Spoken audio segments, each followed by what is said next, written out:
Cara, que coisa bizarra. O negócio foi... Ó, tá gravando. Boa noite, gente. Nós somos o coletivo à esquerda da Praça São Salvador. A gente está tendo um probleminha técnico, mas a gente vai conseguir fazer a transmissão via Facebook do nosso evento hoje. A gente pede um pouquinho de paciência. Estou eu aqui online, a companheira Cássia Reis, e daqui a pouquinho a gente vai começar o nosso bate-papo, tá bom? Enquanto isso, a gente vai só acertar algumas coisas técnicas aqui. Que coisa bizarra. O negócio foi... Ó, tá gravando. Você tem que tirar o áudio. Coisas que acontecem. Vamos lá, cadê o link?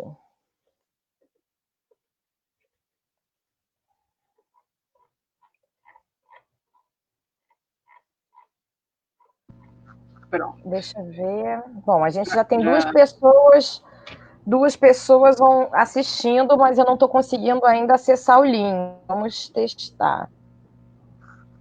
Eu vou mandar.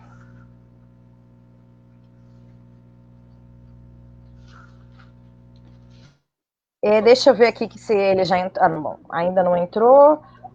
Vamos lá.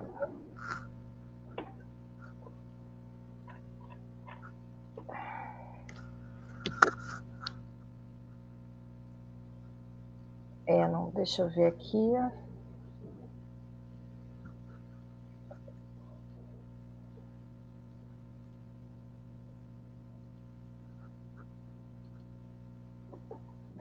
Vamos lá. A Mônica... Mônica está entrando.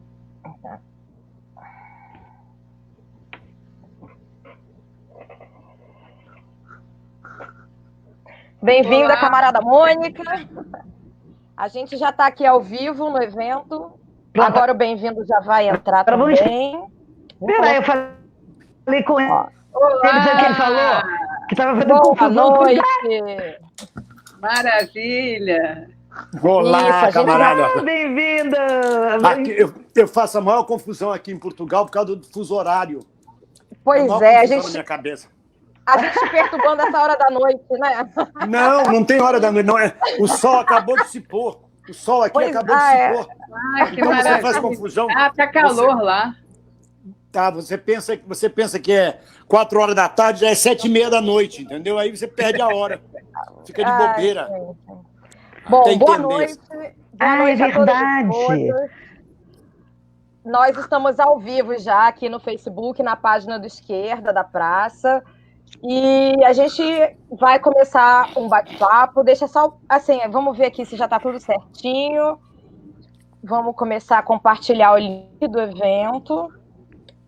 Estou compartilhando. Bom, a gente está... Isso, vamos... Já, então beleza. Estão me perguntando aqui também no WhatsApp, deixa eu responder aqui o link. Hoje nosso convidado é o Bem-vindo Cerqueira. A Mônica pode falar um pouquinho, apresentar o camarada, que ela fez o convite. E ele também já esteve com a gente na Praça São Salvador e hoje está na nossa praça virtual, né? Oi, Havana, você é nordestina, não é? Não, eu sou de Brasília, então eu misturo todos os sotaques. É por isso que me chama de cerqueira. Eu sou sequeira, não sou cerqueira. Sequeira. Exatamente. Eu ia começar falando isso. Os nordestinos me chamam de cerqueira, porque a família cerqueira é grande. Então pronto. Cerqueira. Vamos lá, Mônica, faz uma breve apresentação aí pra gente. Então vamos lá. O Bem-vindo não precisa de muita apresentação, né? Bem-vindo é um ator fantástico, um comunista incrível, solidário, fraterno, que está na luta há muitos e muitos anos, nunca se deixou abater, com certeza deve ter tido muitos problemas pela vida, inclusive profissionalmente, haja visto como é a nossa profissão. Eu sou produtora, eu sou do partido também, sou comunista, mas sou produtora e sei o que representa na nossa categoria, muitas vezes, as nossas posições políticas. Bem-vindo é um querido de muita gente, até mesmo da direita, por incrível que pareça, pelo respeito que ele passa na vida, que ele passa para as pessoas. É um imenso prazer ter você aqui, bem-vindo. Eu tenho assistido bastante no seu YouTube, né, no seu canal, tenho compartilhado ele, e E assim, está sendo muito bom para a gente. Eu sei que você está em Portugal, você foi para aí, né, para passar um tempo, a pandemia te segurou aí mais tempo. E você sabe o que a gente está vivendo aqui, o que nós estamos vivendo pelo mundo, mas em especial o que nós estamos vivendo no Brasil, e você não tem deixado de falar sobre isso e contribuído para que a gente possa levar conhecimento, reflexão e a tentativa de mudança, ou de pelo menos fazer com que as pessoas parem para pensar mais em tudo que a gente está vivendo, para que a gente possa, enfim, buscar um caminho que não está fácil. Não está fácil. Você deve estar acompanhando aqui a esquerda, como é que está indo, as questões eleitorais, o processo eleitoral, no caso, e as coisas não estão fáceis para nós. Bom, vamos lá, vamos começar a conversar. Eu acho que eu disse tudo que eu queria dizer do Bem-vindo. Agora, se ele quiser se apresentar, falar mais sobre ele mesmo, seria muito obrigado. À vontade. Muito obrigado, companheira, camarada. Suas palavras muito me honram, me louvam. Eu fico até... Claro, feliz, a gente brindado com esse beijo lindo que você acaba de me dar. Muito feliz com isso. Na verdade, quando a gente se afasta do Brasil, por exemplo, eu estou aqui do outro lado do Oceano Atlântico, o Brasil fica pequeno, você vê ele como no mapa, você vê o Brasil como um todo. Quando você está no Brasil, você está na praça, você só vê o povo da praça. E não vê nem o povo da praça todo, vê o canto da praça, a esquerda da praça. Quando você está no Brasil, você está envolvido dentro da história toda. Por exemplo, ontem ou hoje teve um tiroteio exatamente no prédio que eu morava no Rio de Janeiro, na Pio Correia. Bandidos invadindo rua, túnel fechado. E você vê... Juro, sim, senhora. Não está sabendo? 2 mortos e túnel fechado por mais de 50 minutos. Bom, a verdade é que, de longe, você vê isto numa lente de aumento. Ou, ao contrário, numa lente menor, você consegue localizar e ver a miséria toda que o Brasil está vivendo. Você diz, meu Deus, como é que eu vivo tanto tempo dentro disso aí e não percebo? Porque, por mais que você tenha consciência do que está a situação difícil no Brasil, você está dentro do olho do furacão, você está vivendo a história do momento naquela hora. E, querendo ou não, você encontra uma companheira, encontra outro companheiro, vai para uma reunião, se envolve emocionalmente. Mas quando você se afasta 10 mil quilômetros, como eu estou, é terrível a visão, é horrível, não podia ser pior, porque você vê o país como um todo, você diz, meu Deus, destruíram a nação brasileira, estão destruindo o povo brasileiro. E você fica impotente. O mínimo, o máximo que você pode fazer é fazer sua live, seus vídeos, orientar, dar consciência, batalhar, não entregar o ouro. Eu já estou praticamente no fim da vida, estou no último, vamos dizer, decênio da vida, último triênio, sei lá como é que chama. E aí não quero sair de cena sem continuar a luta. Eu tenho que continuar a luta. E ela que me mantém vivo quantos anos mais? Enquanto eu estiver lutando, eu tenho erotismo, eu tenho vida, eu tenho saúde física e mental. Mas é terrível, é profundamente magoante. É tristíssimo ver a situação do Brasil. E quando você está fora, você vê pior ainda. É isso que eu queria dizer. Me apresentar, todos me conhecem. Quem não conhece, passa a conhecer. Quem é esse velho? Esse velho é o quê? Essa porra com esse óculos de boiola? É o que dizem, não? Eu estou pouco ligando essa porra. Não. Já perdi o filtro. Estou com 73 anos, já perdi o filtro. Apenas que eu tenho muita honra dos meus 57 anos de militância política.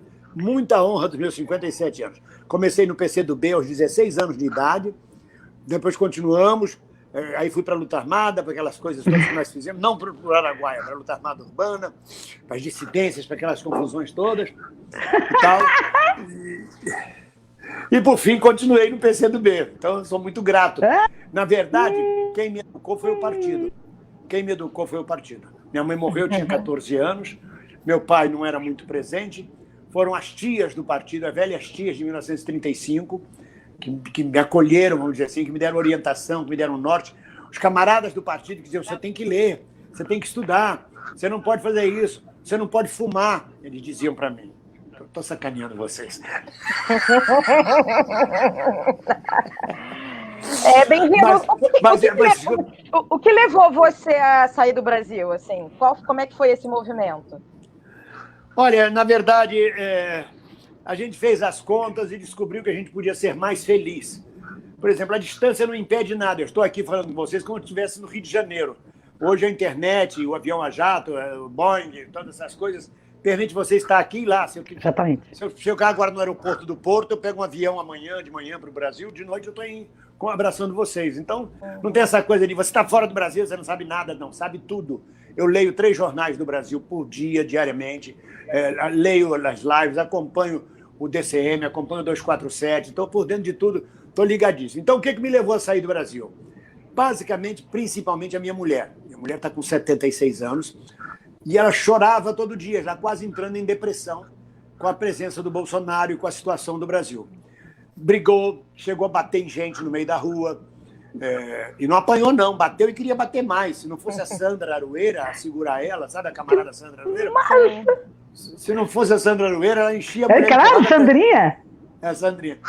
Então, brigava, saltava de táxi quando o motorista era coxinha, chegava em casa aborrecida e caminhando para a depressão. Viu? E eu sofrendo ameaças, muitas ameaças. Ameaça de morte, ameaça de porrada, de pancada. Então eu falei, não tem um clima. Eu não podia mais entrar num palco no Brasil, porque eu trabalho com stand-up. Imagina, eu estou sozinho no palco, vem um coxinha, entra no palco, me enche de bolacha. Eu sou velho, o máximo que eu consigo fazer é oferecer a cara, nem levantar o braço, mas eu consigo. Então, na verdade, falei, vamos embora, vamos dar um tempo em Portugal, vamos dar um tempo em Portugal. Aí nós viemos para dar um tempo aqui, para ser mais feliz. E fomos surpreendidos pela pandemia e ficamos. Estamos aqui já há 1 ano, vai fazer 1 ano que estamos em Portugal, mais brasileiro do que nunca. Mas não paramos a luta. Aqui em Portugal, eu juntei com os camaradas de Portugal e criamos um grupo de trabalho para imigrantes no norte de Portugal, para dar apoio aos imigrantes na luta antirracista, antimigratória, antifascista. Então já temos um grupo de trabalho funcionando e trabalhando com vários camaradas brasileiros. Ai, bacana. Excelente. E realmente você consegue ver o Brasil de uma maneira até mais suave, né, do que a gente está passando aqui. E ver como os gringos, né, como os estrangeiros estão vendo o Brasil, que deve ser uma coisa meio tragicômica, né, para eles. Para a gente é trágico. Nossa, que maravilha! Deve ter um tom de cômico, né, também, porque o que a gente está passando aqui não tem... Não dá para descrever, né? Não dá para descrever. A gente não está envolvido emocionalmente, mas tem uma visão geral do Brasil. E a visão é terrível, é pior do que estar envolvido emocionalmente. Porque emocionalmente você está... A minha mulher bate na outra mulher, sai na porrada, tem o que falar. Não, aqui você tem que ser racional aqui, profundamente racional. Observar o Brasil racionalmente. Olha, estão sacaneando ali, estão destruindo adiante, estão fazendo isso, estão fazendo aquilo. É distanciamento, né? E dá muita vergonha dizer que é brasileiro aqui. Porque quando você diz, eu sou brasileiro, os portugueses, os franceses, os italianos dizem, você é brasileiro? Alguma coisa assim de pena, de compaixão. Como é que os brasileiros deixaram acontecer aquilo lá? Como é que aconteceu essa coisa do Bolsonaro? Que coisa horrível, né? Que país que vocês estão vivendo. É uma vergonha, dá constrangimento dizer que você é brasileiro. Dá constrangimento. Porque você é tratado com compaixão.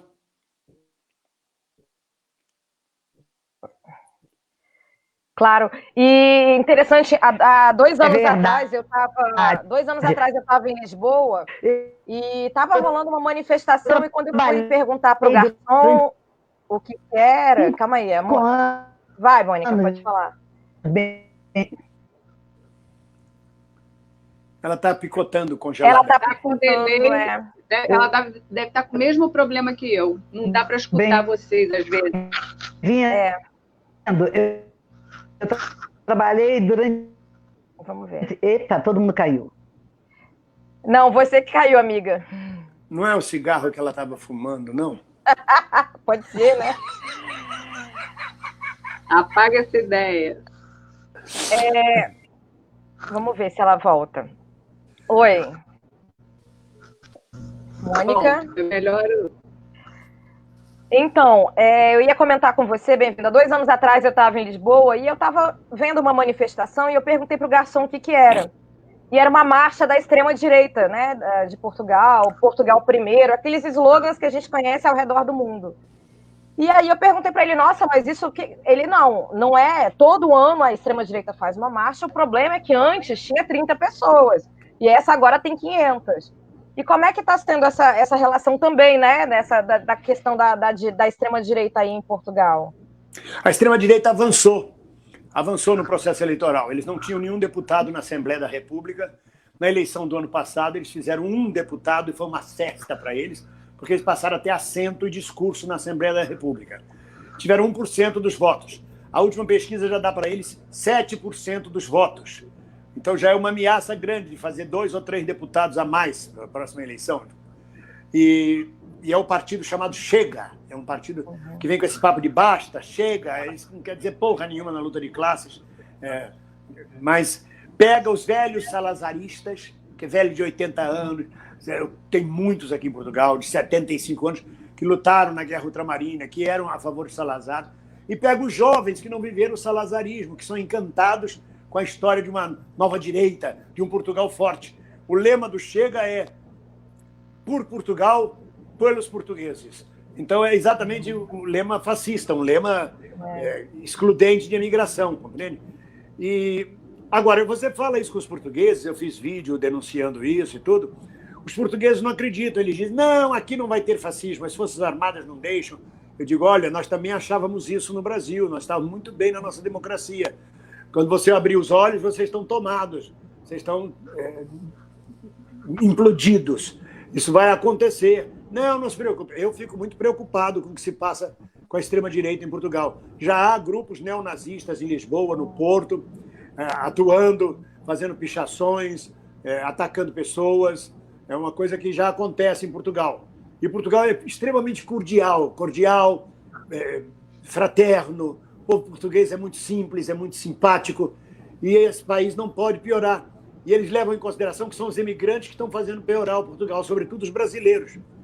Que num ponto eles têm razão, mas não é piorar Portugal. Os imigrantes, Portugal precisa dos imigrantes.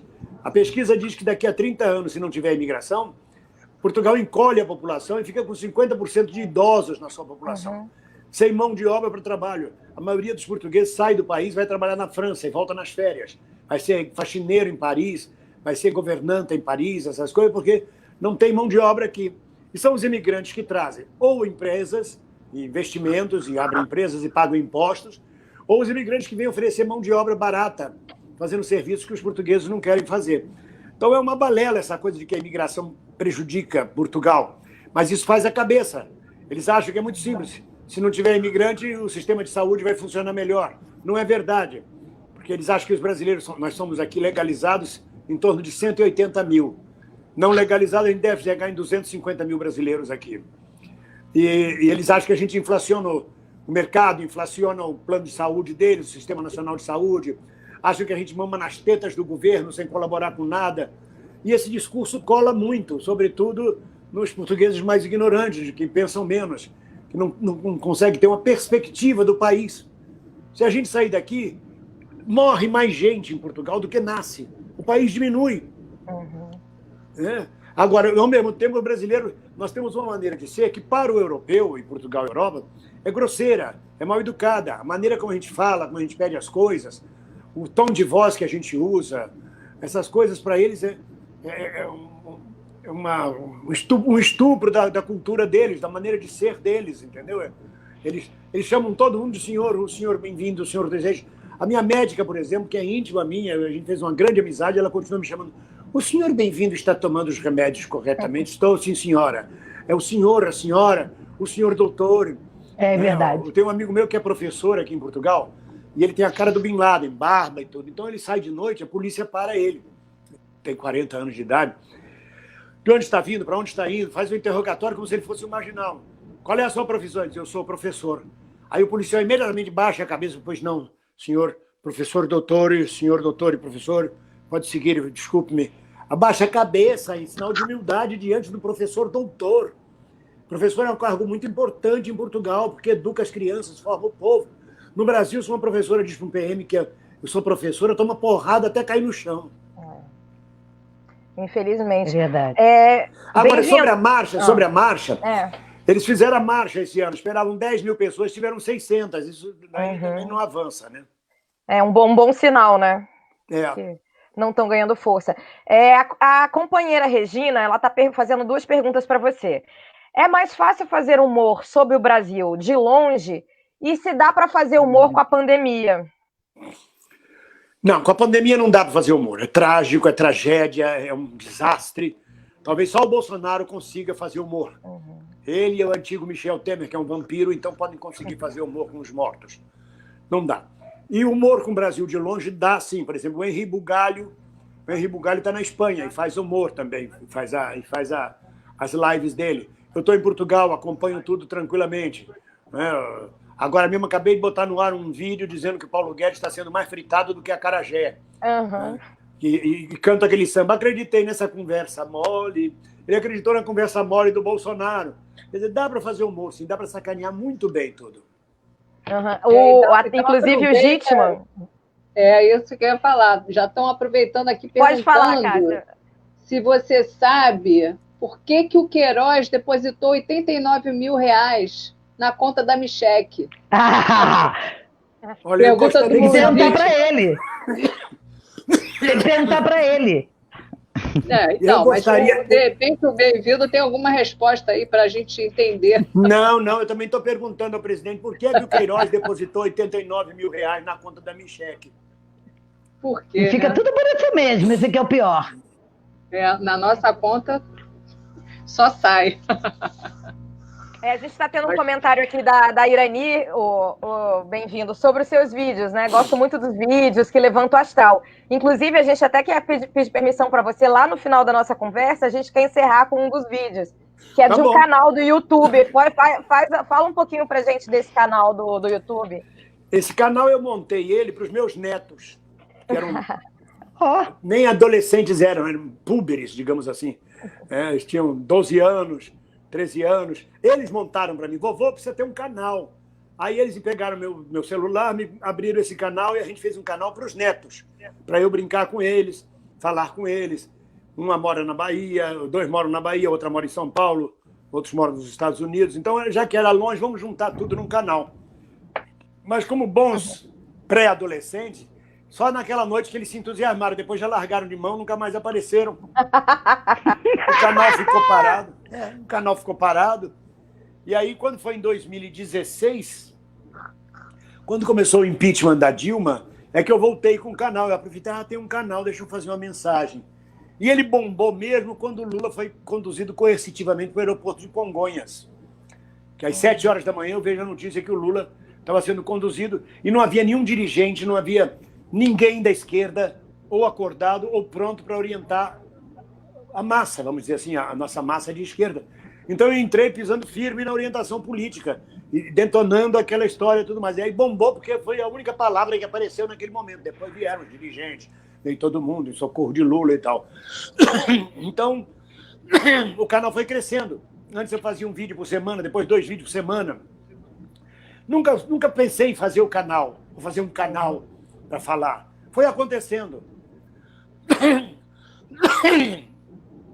Olha o que o cigarro produz, hein? Olha o que o cigarro produz, hein?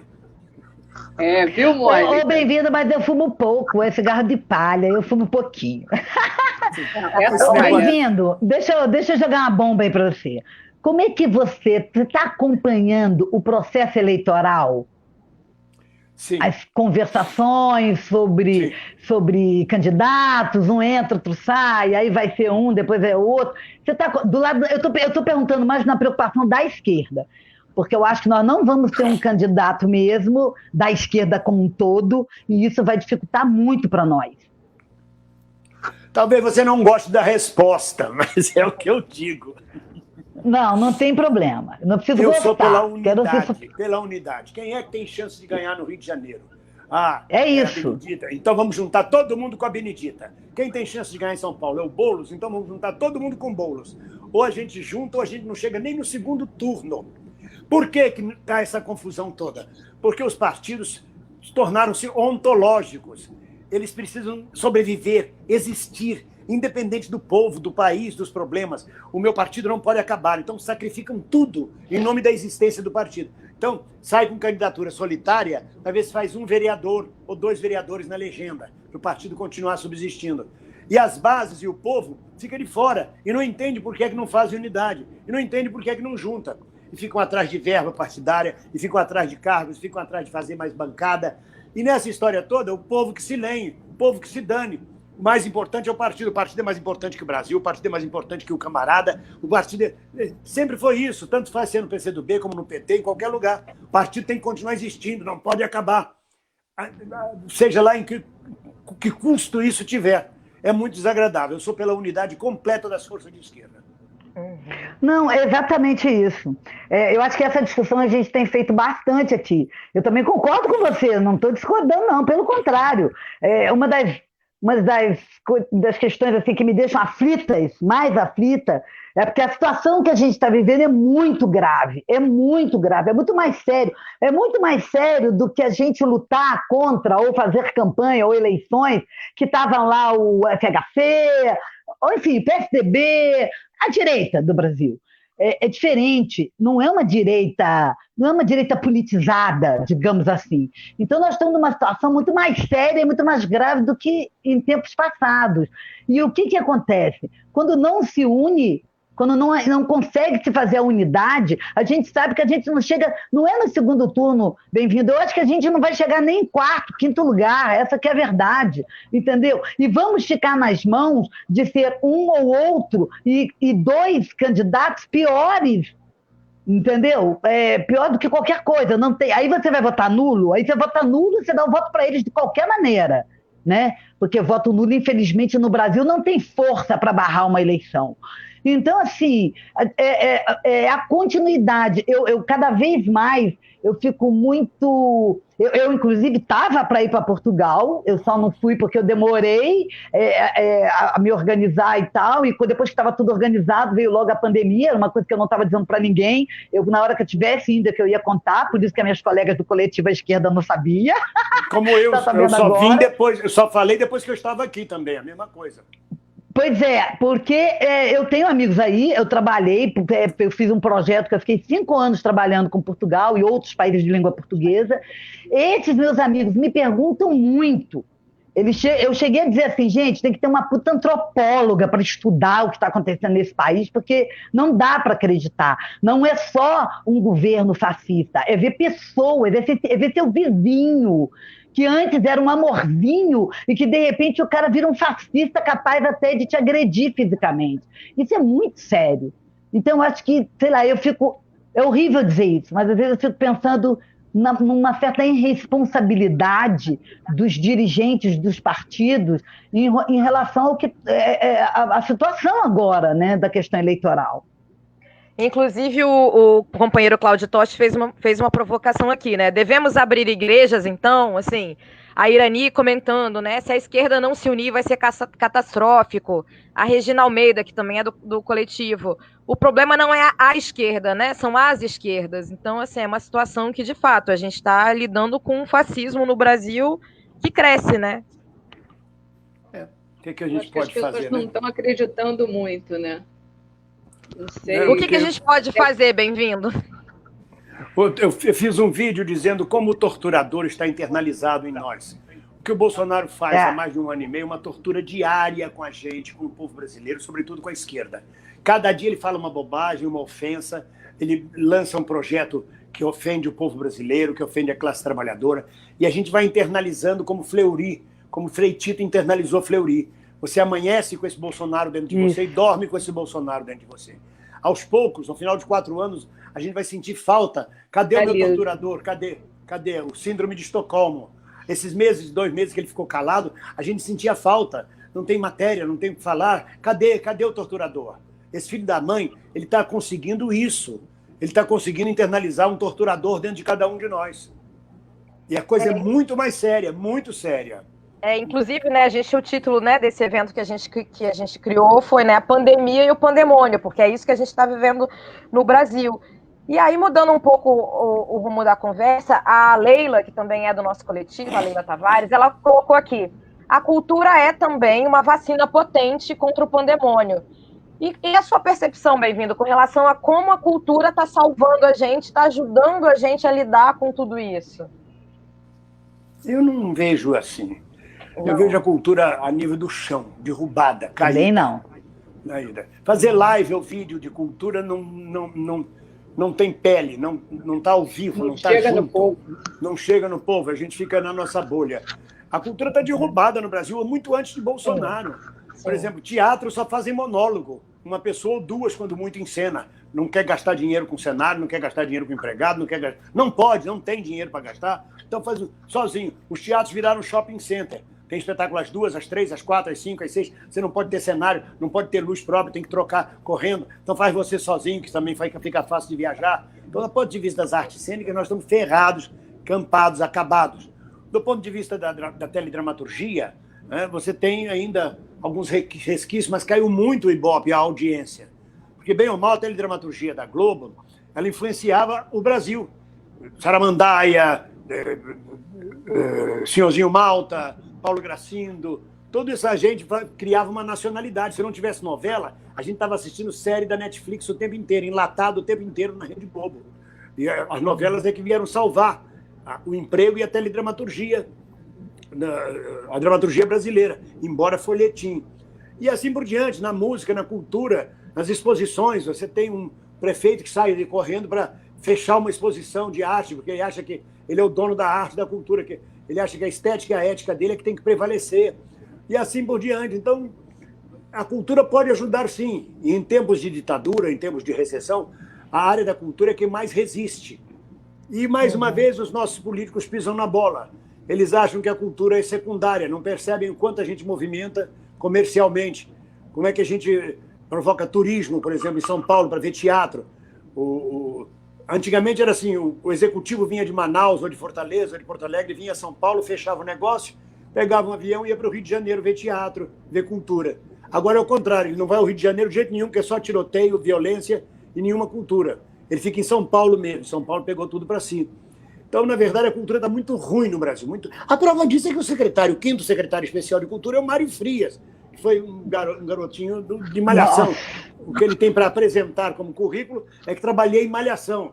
E agora que envelheceu, está cheio de ruga, não tem mais emprego para ele, porque é um ator de um personagem só, o Bonitinho. Acabado isso, só pode ser secretário especial de cultura do Bolsonaro, no lugar da Regina Duarte. Ele não chega nem aos pés da Regina Duarte, que essa pelo menos tem um trabalho dramatúrgico para apresentar. Ele nem isso tem. Então, não se pode falar de cultura.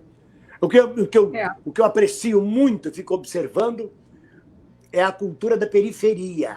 O que eu fico observando são os grupos de teatros alternativos, em São Conrado, no Vidigal, na Rocinha, Maria da Graça, Del Castilho, esses que fazem teatro em paróquia, igrejas, em salas, quando pode, porque os teatros da Zona Sul não abrem as portas para eles, mas são centenas de grupos de teatro, de música, de pagode, de funk.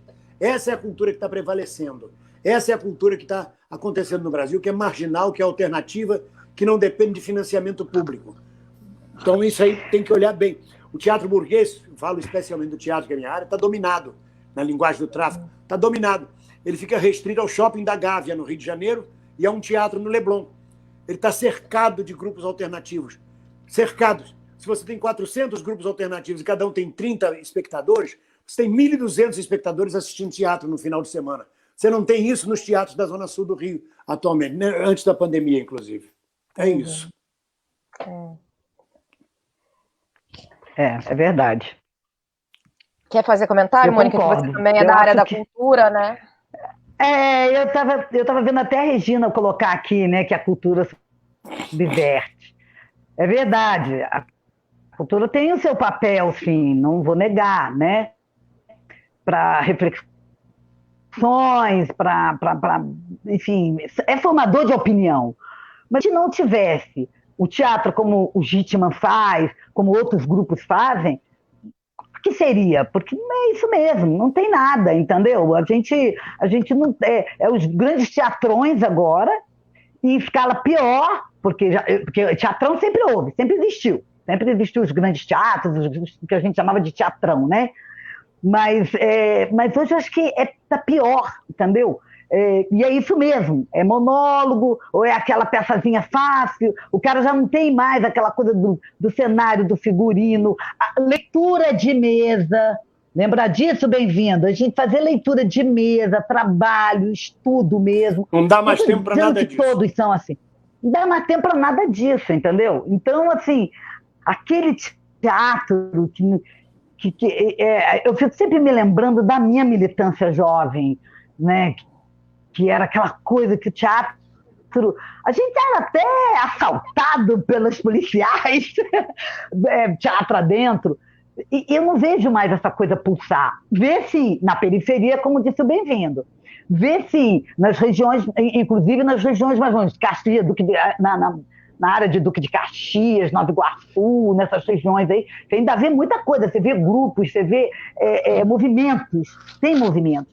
Mas é isso, eles não são muito ouvidos, né? Eles não têm espaço, eles não têm mídia, eles não têm espaço, né? Somos nós, os conscientes. Não tem espaço nem nos partidos de esquerda, nem nos partidos que se dizem marxistas ou leninistas. Não tem espaço. A nossa formação é de pequenos burgueses ou de burgueses no que diz respeito à cultura. A gente fica aplaudindo artistas burgueses, dizendo que é uma maravilha, que música linda de protesto, ai que linguagem maravilhosa, ai que poesia linda. E essa gente, por origem de classe, vai nos trair mais cedo ou mais tarde, não tenha dúvida disto. Eu estou falando uma verdade. Você assiste um show do Zeca Pagodinho com a Bethânia e vê duas diferenças de linguagem.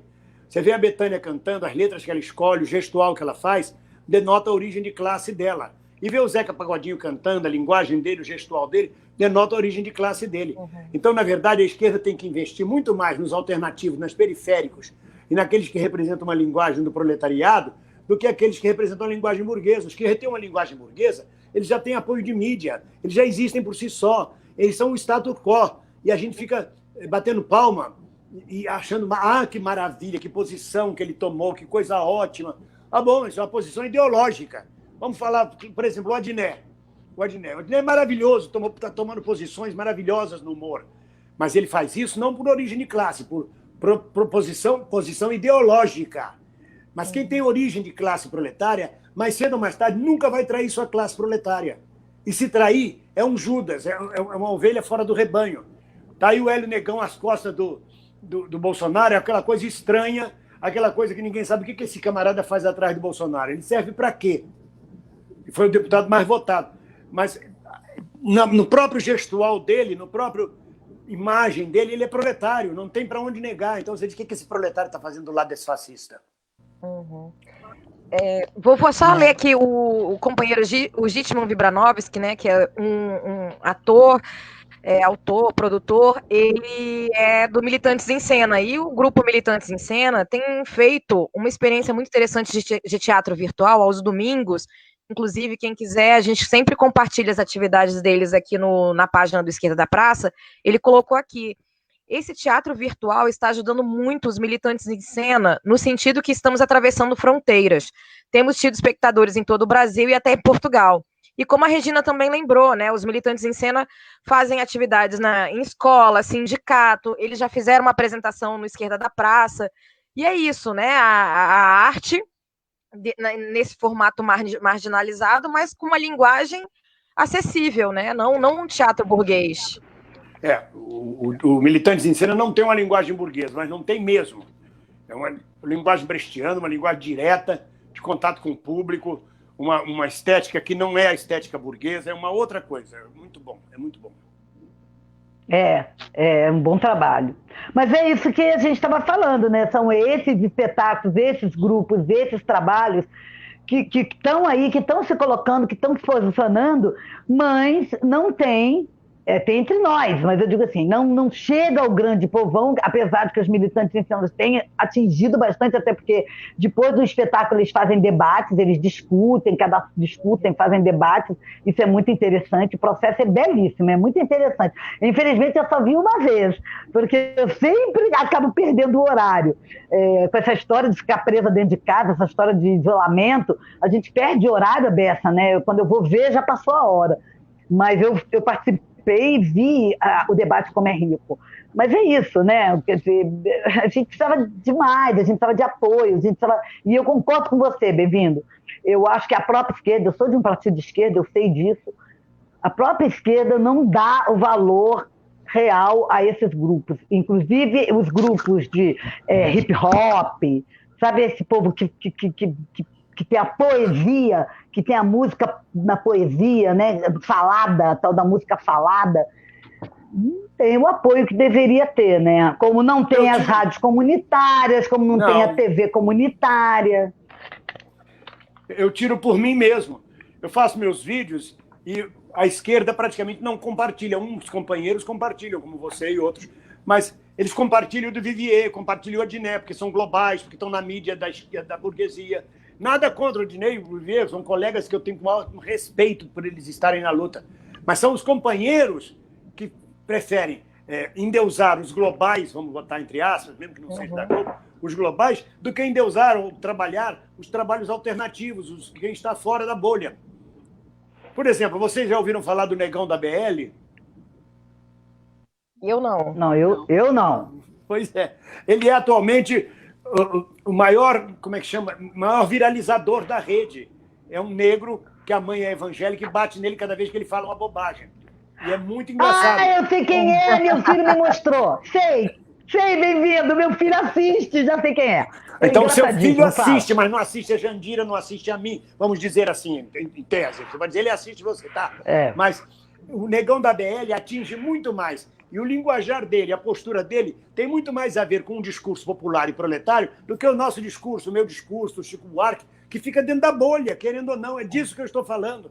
A gente não, aqui a Irani está dizendo que os artistas são formadores de opinião, tem que se posicionar. Não tem que se posicionar, não. O artista tem que fazer a arte dele. Não tem, só nós, sobra sempre para nós somos formadores de opinião. As lideranças que saiam às ruas, a militância que volte para as bases. Aí a gente vai junto. Porque nós fomos criados num estilo do antigo Partido Comunista, de 1940, 45, que a intelectualidade toda brasileira era do partido. Na pintura, nas artes plásticas, na literatura, no romance, no teatro, na rádio. E aí ficou essa herança de que nós temos que nos posicionar. Ou seja, e é verdade, Irani, nós temos que sair da nossa posição e ir para uma outra posição. Nós já estamos posicionados, nós somos artistas. Isso já é posicionamento. Eu sou artista. Só o fato de ser artista já é contra o fascismo, já é contra a morte, já é erótico, já é revolucionário. Tem que se posicionar ideologicamente. Deixa o Negão da BL, a linguagem do corpo dele. Ele faz um vídeo sem camisa, a mãe evangélica bate nele cada vez que ele fala de droga. Bate nele, é muito engraçado. E ele viraliza com 1 milhão E a linguagem corporal dele, a linguagem corporal interessa muito mais do que o discurso narrativo. O discurso narrativo nos emociona. Vou declamar um poema de Drummond. Ai, que maravilha, que lindo como ele declamou o poema de Drummond. Mas emociona nós da bolha. Então, os MCs, por exemplo, emocionam muito mais o público direto, porque eles falam diretamente, quando eles abrem a boca. Tem um vídeo aí de uma negra, não sei se vocês viram, ela fala sobre liberação de drogas. Todo mundo usa, agora fica com essa coisa que viralizou. Ela, quando fala, é a classe operária, o proletariado falando, o discurso é diferente do nosso, desde o gestual do corpo. E esse o que eu quero dizer é que nós, artistas pequeno-burgueses, não vamos resolver nenhum processo revolucionário ou de transformação. Nós vamos juntos, vamos a reboque, mas não vamos resolver isso. E é interessante isso que você está colocando, que conversa muito com a crítica que a gente faz, né, enquanto esquerda, da nossa... Como a gente está para trás na comunicação, como o bolsonarismo, como eles conseguiram cooptar pessoas e... Porque é isso, a questão da esquerda e no seu arcabouço intelectual a gente acaba criando um distanciamento do povo e a gente sai desse lugar de povo, né? E aí como é que você quer dialogar se você sai do lugar? Você tem que estar ali lado a lado, todo mundo é trabalhador, é proletário e a gente tem que se desconstruir enquanto intelectual de esquerda, né? Por exemplo, nós conseguimos uma grande vitória na área de comunicação. Presidente, por que o Queiroz depositou 89 mil na conta da Micheque? Todo mundo postou igual, ninguém ficou discutindo. Não deve chamar presidente, deve chamar Bolsonaro. Não fala Bolsonaro, fala coisa. Não fala coisa, fala mito. Que a esquerda adora ficar... No outro dia eu vi uma reunião do partido, eu participei de uma reunião do partido, levaram 3 horas contada de relógio, para discutir se no documento devia estar junto com as massas ou com as massas apenas. 3 horas. Para fazer uma porra de um documento que começa com uma análise de conjuntura. A análise de conjuntura é a mesma desde 1950, desde que eu estou no partido, só precisava mudar a data e os termos. A análise de conjuntura é a mesma. Vive o país, dias tenebrosos, é preciso a unidade de toda a esquerda, mesmo papo de sempre. Então, não precisava nem fazer nova. Então, 3 horas para discutir firulas. E dessa vez nós conseguimos um feito revolucionário maravilhoso. 1 milhão de curtidas no Twitter, 1 milhão de postagem no Twitter com o mesmo tema, ninguém pisou fora da bola, ninguém perdeu tempo, pequeno burguês, discutindo se a palavra certa era Micheque ou Michele, se a palavra certa era 89 mil ou 89 mil reais. Isso é importantíssimo, se a gente conseguisse repetir esse feito sempre, a gente estava na frente em comunicação. Cadê o Queiroz também foi uma que bombou bastante. Cadê o Queiroz? Quem matou Marielle? Eu acho que tiveram algumas frases de efeito que saíram da bolha, mas o problema é que... Mas não foi marcado um dia, entendeu? Cadê o Queiroz? Não teve uma enxurrada do dia como fazem os bolsonaristas, que marca a presença. Acontece, vai acontecendo.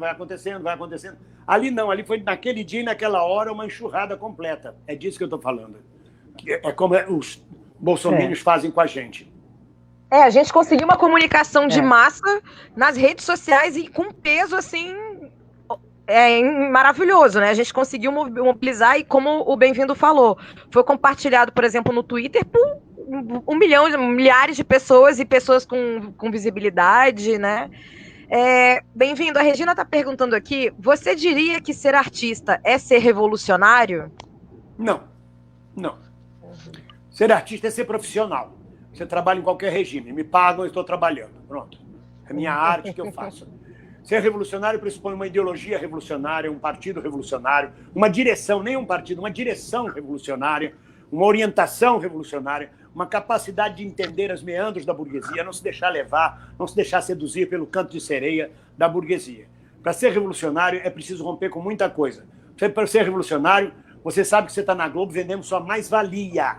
Não é você Não é a Globo que é importante, é você que é importante, que é você que é famoso, você que tem talento, você que dá ibope para ela. Isso é a compreensão de um revolucionário. Trabalho na Globo, sim, não tenho vergonha de trabalhar na Globo, diria um revolucionário. Mas empresto meu talento, aluga minha mais-valia, que é o que eu tenho para oferecer. Em troca disso, eu recebo muito menos do que eu valho.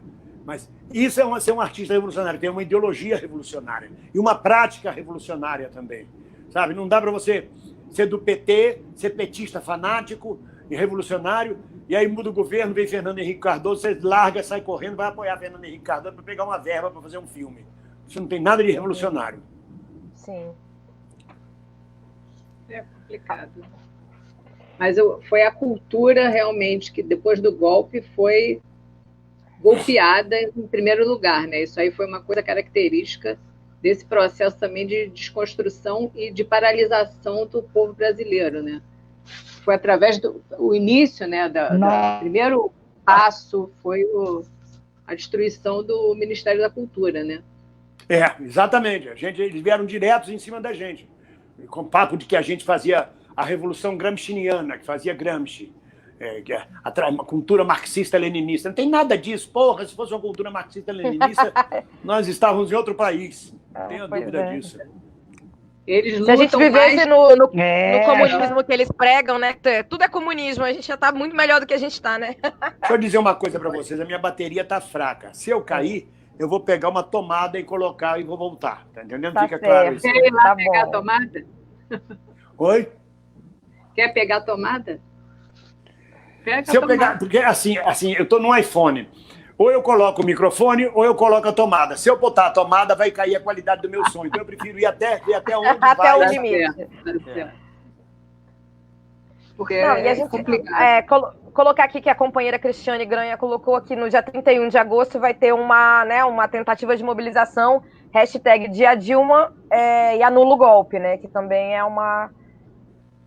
Eu que sou um velho comunista, sou um velho militante, deixa eu dizer uma coisa para vocês. Nós estamos vivendo um momento similar a 1970, 72, 73, 74.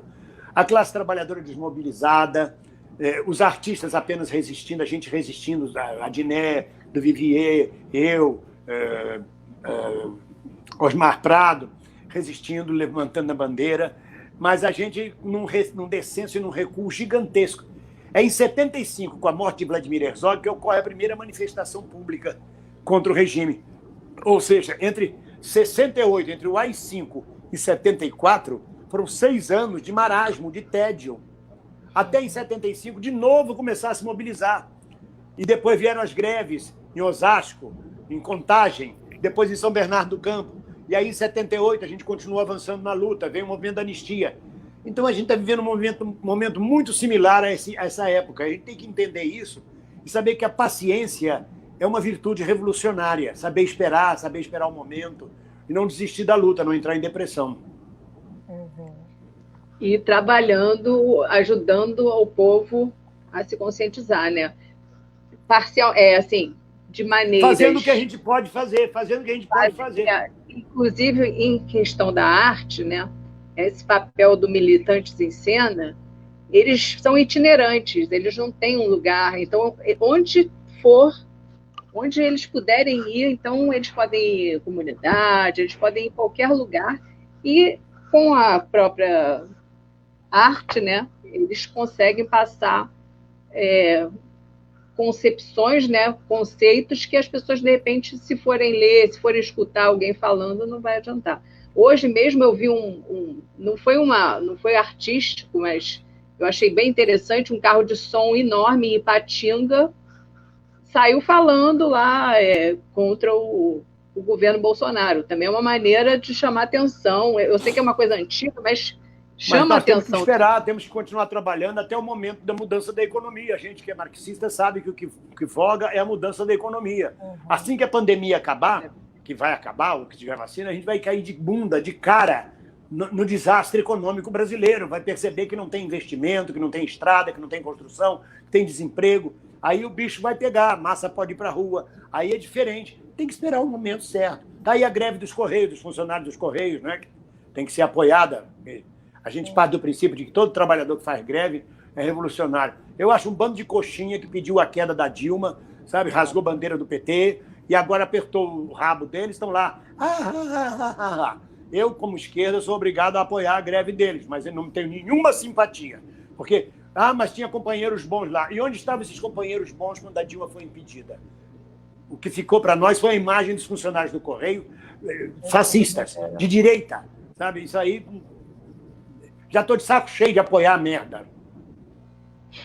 Inclusive várias pessoas que apoiaram o Bolsonaro e que tinham plena consciência do discurso do Bolsonaro, tinham consciência do que significava ele no poder, apoiaram esse projeto e agora não, mas eu mudei de ideia, ele não era, não, ele mudou e a gente sabe que não mudou. Quem votou no Bolsonaro sabia o que o Bolsonaro pregava, sabia que ele apoiava a tortura. Sim, claro. Sabia o tipo de discurso e o tipo de governo que a gente ia ter. Então, assim, é muito bom que as pessoas... Que ele não enganou ninguém. Não, pois é. Eu acho que todo mundo, como minha mulher diz, é contra o Bolsonaro, venha para cá, tá comigo. Não quero você nem saber. É contra o Bolsonaro, venha para cá, tá comigo. É isso que a gente tem que trabalhar, a unidade ampla, a frente ampla. O que a gente tem, é a única saída nossa, não tem para onde correr.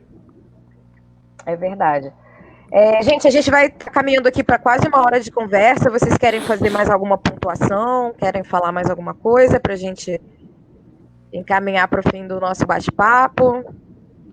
A Cássia, Mônica. Eu queria agradecer, né, já o bem-vindo. Eu já estive na casa dele com um companheiro lá, fazendo uma entrevista com ele muito boa também, que bombou a página do Coletivo Comunicação Popular. Não sei se ele lembra. A minha irmã está aí em Portugal também, aposentada. E em relação a Portugal, eu acho que o povo português tem que entender que o dinheiro circula mais. Se tem mais gente aí em Portugal, o dinheiro não está vindo para cá, o dinheiro está indo para aí, o dinheiro está circulando aí. É igual o Lula fez aqui. O Lula deu dinheiro para os mais pobres, fez uma redistribuição de dinheiro, de renda melhor. Então, o que aconteceu? O dinheiro circulou para todo mundo. É o que está acontecendo aí em Portugal. Se tem mais brasileiro, é porque o dinheiro vai circular mais. Então, agradecer a você, bem-vindo. Você é maravilhoso, adoro ver seus vídeos, suas lives. Eu sou honrado, muito honrado com o convite de vocês. É uma alegria, assim, é um refresco, né, para a gente aqui nesse momento. Eu sou muito honrado com o convite de vocês. Muito honrado, muito feliz de rever a Mônica, de rever você, de rever a Havana. Estar juntos, de ver os companheiros que estão se pronunciando aqui. Estou muito feliz, isso me integra com o Brasil. Me pergunta se tem saudade do Brasil? Não, tenho saudade das pessoas do Brasil. As pessoas. Porque o Brasil eu imagino. As pessoas me fazem muita falta. O pertencimento, de encontrar companheiros que tiveram a mesma história que eu no dia a dia, conversar com eles, trocar ideia, como coletivo da praça, como coletivo de comunicação do Bruno, que o Bruno participa, que eu tenho o maior prazer de ter ele como companheiro. O Bruno, que tem sobrenome italiano, esqueço o nome dele agora, que está morando em Portugal, entendeu? Então é muito importante para mim estar com vocês nesse momento. Muito grato a vocês. Mônica, camarada, muito bom. E as críticas que eu faço aqui à esquerda, eu não me eximo de ser de esquerda, claro, de ser pequeno burguês. Sim. Então, todos os meus vícios, né? Mas fico esperando uma mudança de qualidade na nossa militância. Que a nossa militância venha das bases e não de cima. A única forma de sair da bolha é trabalhar com quem vive fora da bolha. Isso, exatamente. E se comunicar de uma outra forma, né? E sair do nosso lugar, ter noção do nosso privilégio, eu vou dar um lugar. Exemplo a vocês. Eu não curti o Whindersson, esse youtuber que tem 15 milhões de seguidores. Eu não curti, eu achava uma bobagem. Agora eu admiro ele pra cacete, porque ele não tem ideologia, não tem consciência política, mas tem uma capacidade de síntese gigantesca. Enquanto o Felipe Neto fica fazendo discurso e papapi, papapá, o Whindersson chegou e falou assim: o Bolsonaro é uma bosta. Pronto, acabou. Ele resolveu, para os 15 milhões de adolescentes que seguem ele, quem é Bolsonaro. Bolsonaro é uma bosta. Pronto, não precisa dizer mais nada. Isso é classe, origem de classe. Não tem muito discurso literário. Chega lá e diz: é isso aí, acabou, pronto. Vocês já repararam que cada vez que vai falar um companheiro nosso, o que ele faz de roda, de arrodeio, de firula, para explicar qualquer coisa? Puta que pariu. E a palavras difíceis, né? O povo não entende nada, aí tem que ficar perguntando. Já começa pela porra da análise de conjuntura. Quando vai análise de conjuntura... Muito bom. Não, bem-vindo. Eu tô até meio afastada por causa disso. Eu não tô aguentando mais. Eu não aguento mais reuniões e que não tem objetividade, que não tem uma... Entendeu? A última reunião que eu participei, inclusive, eu coloquei aí ainda presencialmente, eu cheguei a colocar isso. Eu falei: gente, olha aqui, deixa eu dizer, eu estou ouvindo a mesma coisa que eu ouvia anos atrás, eu não estou vivendo a mesma coisa para ouvir a mesma coisa. Se nós não conseguimos construir uma estratégia, então vamos voltar para dentro, vamos voltar, vamos estudar, vamos tentar estudar ao máximo, nos aprofundar, para ver se a gente consegue buscar uma estratégia, uma tática diferente, algo que realmente possa buscar uma mudança, pelo menos um caminho para a mudança, né? Então, assim, eu acho que está sendo muito difícil. Eu acho que... Eu não vou dizer que as pessoas foram pegas de surpresa, né? Eu acho que de surpresa, quem faz política nunca é pego de surpresa, mas... Enfim, é um caos, é uma coisa que está difícil, porque com tudo que ele diz, o Bolsonaro chegou ao ponto, eu não sei se chegou até aí a você, de incentivar que as pessoas entrassem no hospital para saber se realmente... Claro que chegou. Isso foi o caos. Isso, se fosse eu, se fosse qualquer pessoa, a Polícia Federal estava na porcaria da minha porta, né? Agora, o cara fez isso, e teve gente que foi. O pior é o Marco Aurélio de Mello acabou de declarar hoje: deixa o presidente trabalhar, quer dizer, deixa o homem trabalhar. Trabalhar? É. Que trabalho é esse? O trabalho dele é destruir o Brasil, é destruir tudo. Aí ele disse isso. Eu disse para o Marco Aurélio num vídeo que eu fiz hoje, eu digo: vai chegar, deixa ele trabalhar, que vai chegar um dia que o senhor vai chegar no Supremo e não vai poder trabalhar, porque ele está trabalhando e fechou o Supremo, entendeu? Não tenha dúvida. Pois é. Pois é. Exatamente. Eu não aguento mais isso que você está falando, é reunião para marcar reunião. Vamos fazer uma reunião para marcar uma outra reunião, que vai marcar uma outra reunião. É melhor voltar para dentro, ficar quieto. Pois é. E vamos estudar, vamos saber o que está acontecendo, porque não dá mais. Eu estou muito... As pessoas até ficam meio assim, porque eu estou muito... Estou com saco mais, eu estou muito, muito sem paciência. Ontem, eu participei de uma reunião da cultura, né, puxada aqui no município, porque você sabe da lei Aldir Blanc, né? Que tem que fazer lei para tudo, né? O fundo é nosso, mas tem que fazer uma lei para liberar o fundo. O fundo é nosso, aqui é uma merda de uma lei para liberar o fundo, mas teve que ter uma lei para liberar o diabo do fundo, que é nosso, né? Conclusão, na primeiros 40 minutos de reunião, eu já não aguentava mais sair. Ficou 20 minutos de boa noite, minha querida, você tá linda, não sei o quê, no início do grupelho lá. Sério, chegou uma hora que falaram assim: nossa, você tá linda, você emagreceu. Eu falei: gente, como assim, gente? Sabe, qual é a dinâmica desse trabalho? E não se disse nada, não se chegou Eu vi uma reunião com quase 50 militantes que levaram 3 horas, porque cada um tinha o direito de pedir a palavra. para discutir se o termo era junto com as massas ou apenas com as massas. Porra! E no final aprova um documento que nem Qual é a eles diferença? leem, ninguém lê. Chegou Qual a é a diferença? Qual a diferença? Um Não chegaram à documento que conclusão, fala- pelo menos, de qual era a diferença? Não, e um documento que difícil. fala para dentro, né? Que fica falando para si próprio, falando para os nossos, sem se comunicar, sem ser uma coisa objetiva, pragmática, de mudança. Vamos nos comunicar com quem a gente precisa trazer para o nosso lado, né? É claro, eu continuo sendo de esquerda, continuo sendo uma comunista e vou continuar na luta.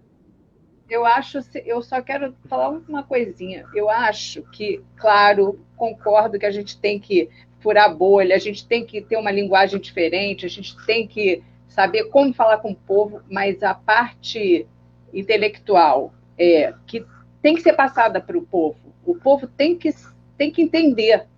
E não com palavras mais fáceis, mas tem que entender a luta de classe. Não adianta também só falar o Bolsonaro é um bosta, a gente tem que acrescentar, Não, né? O nosso papel é acrescentar, não é? Então, por exemplo, documentos assim, eu acho que ficam para a história também. Fica eu sempre dizia isso.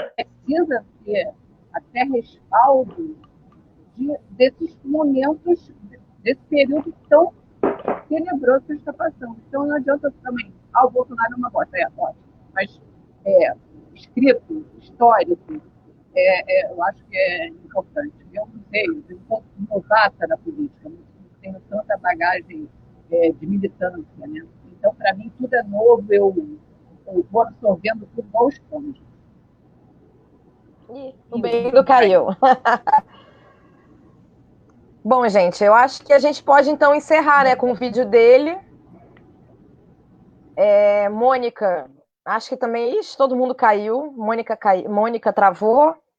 Então, gente, boa noite, então. Eu vou transmitir o vídeo que a gente, né, colocou aqui da fala do Bem-vindo, e a gente quer agradecer todo mundo que assistiu, que acompanhou a gente. Caiu. Oi? Caiu, amigo. Travou. Eu não estou aqui, não? E fiquei sem... Eu travei e fiquei sem som. Ai, que horror. Oi, gente, olha só. A Cássia caiu, a Mônica travou, e eu já estava encaminhando para a gente finalizar, porque o Bem-vindo também caiu, deve ter acabado a bateria dele. E vamos encerrar, então, com um vídeo, né? Com o vídeo dele. A gente quer agradecer mais uma vez todo mundo que compartilhou, que participou, que comentou. Agradecer todos os companheiros do coletivo à Esquerda da Praça, a Mônica, a Cássia, a Vânia, a Regina, a Leila, o Antônio Carlos, todo mundo. E que a gente está com muita saudade da Praça São Salvador, das nossas atividades, mas que, por enquanto, a gente vai seguir né, no formato online. E agora a gente vai colocar o vídeo dele, tá bom? Tá ótimo. Boa noite, gente. Se ele voltar, a gente deixa ele falar, pode ser? Claro. Eu vou colocar o vídeo. Claro. Se ele voltar, ele faz uma saudação final. O fechamento. Tá. Vou colocar aqui o vídeo dele, então. Vamos lá. Adorei, gente. Obrigada por tudo. Vamos Saudade lá. de todos. Olá, minhas amigas, meus amigos, da luta contra o fascismo, a imbecilidade, as estupidezas, alegrias, muitas alegrias. Estamos vivos, estamos erotizados, capazes de lutar, de sorrir, de brincar, de amar, apesar das trevas que se abatem sobre o nosso país. Eu quero muito agradecer a confiança e o apoio que vocês depositam nas minhas palavras, nos meus vídeos. Na verdade, esse vídeo é mais um chamamento, uma atenção. Na verdade, esse vídeo é feito para lembrá-los. É lembrar que amanhã, quinta-feira, 11 horas da manhã, tem a minha live. Eu e o Pedro Rocha, que uns não sabem se é meu sobrinho, se é meu filho, se é meu amigo, meu afilhado, que ele é, hein? Eu e o Pedro Rocha analisando as notícias da semana, o dia a dia, com muito humor, com muita alegria e dividindo com vocês. Então amanhã, quinta-feira, 11 horas da manhã, aqui no meu canal, a live Comentário Bem-vindo. O sassarico da semana, digamos assim. Não percam, vamos estar juntos. Nós temos tido vitória, sim. Os tempos são trevosos, mas nós temos tido vitórias. Já vivemos, em passado recente, durante a ditadura, tempos ainda mais trevosos, tempos em que a luta não andava, em que você não se reconhecia no seu próximo. Haveremos de passar por isso. O que está acontecendo é que apenas 26% dos meus seguidores tocam no sininho. Então, os outros 74% não são informados de que tem um vídeo novo meu no ar. Depois me escrevem dizendo, bem-vindo, não estou sendo notificado dos seus vídeos. Tem que tocar o sininho. Depois que assiste o vídeo, tem que tocar o sininho. Ou entrar no meu site, no meu YouTube, tocar no sininho. E aí será notificado. Porque o algoritmo do YouTube fica escolhendo. Ah, esse aqui assiste sempre. Esse aqui assiste de vez em quando, então não vou mandar para ele. Isso não deve interessar a ele. É assim que funciona a cabeça desse monstro da sociedade cibernética que criaram, chamado algoritmo. Que ele pensa que pensa, mas ele não pensa porra nenhuma. Ele é programado apenas. Então, se você não tocar sempre no sininho, ele vai fazer a seguinte leitura. Ele viu uma vez, mas não gostou, não viu de novo. Não vou perder tempo de tráfego de informações para avisar.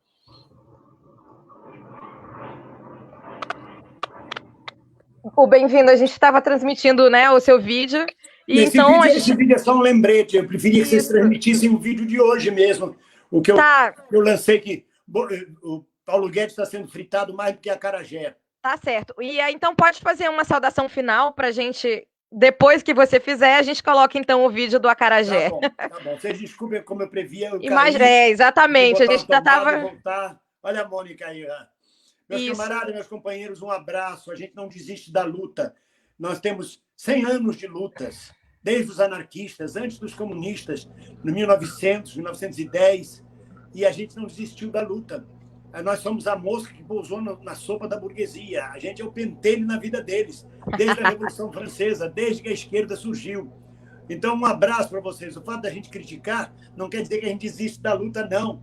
São os nossos erros que fazem a gente caminhar.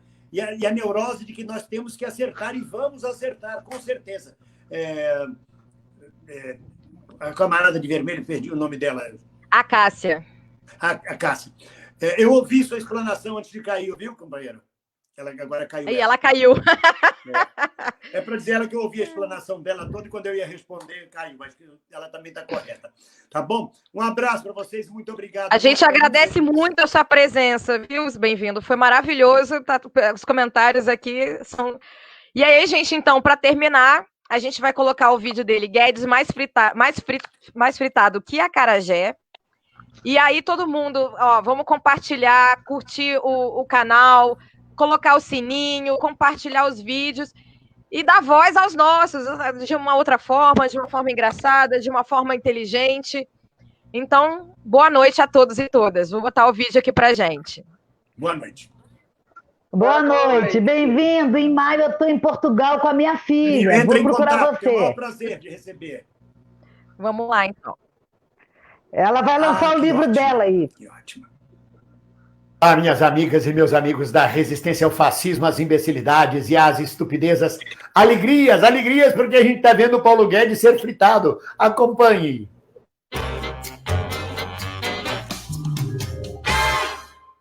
O Paulo Guedes chegou junto com o Bolsonaro, chegou ao governo acreditando realmente que ele era o verdadeiro posto Ipiranga, que ele é que ia ditar as regras da economia. Acreditou nessa conversa mole. E está sendo fritado lentamente como um bom acarajé indigesto, mal feito, que ninguém vai digerir, mas está sendo fritado na mesma gordura, no mesmo óleo de palma do acarajé. Chegou cheio de vaidades. Dei solução à economia do Chile, agora vou dar solução à economia do Brasil. Achou que realmente estava com mais um Pinochet no comando. Nem para Pinochet Bolsonaro serve, ainda bem. E Bolsonaro encheu a bola dele. Disse que economia eu não entendo nada. Que pergunte ao posto Ipiranga, que é o Paulo Guedes. Ele que vai fazer tudo. E o Paulinho... Senta, Paulinho, senta para ouvir tudo. O Paulinho acreditou. Ele fica patinando. Há meses que ele patina nos projetos dele, nos pacotes dele, não sai do lugar. Aí quando ele consegue preparar um pacote, que ia ser o Big Bang Day, na hora do day, não deu. Deu chabu, velho. Todo mundo esperando uma explosão criadora, como ele disse. Deu chabu. Acreditei nessa conversa mole. O Ministério da Economia tem que desmentir os rumores de que ele vai ser demitido.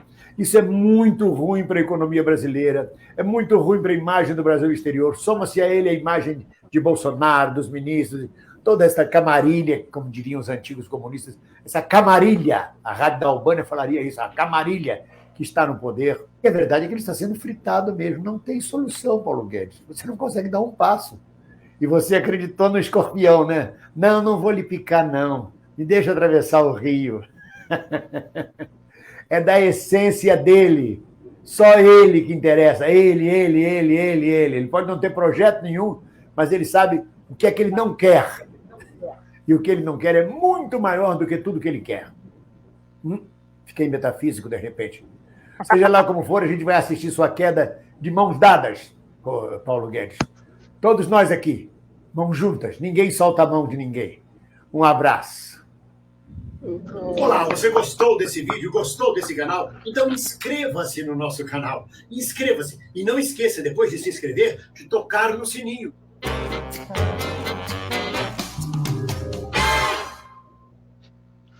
Muito bom, hein? Um abraço. É o PG1 e o PG2, né?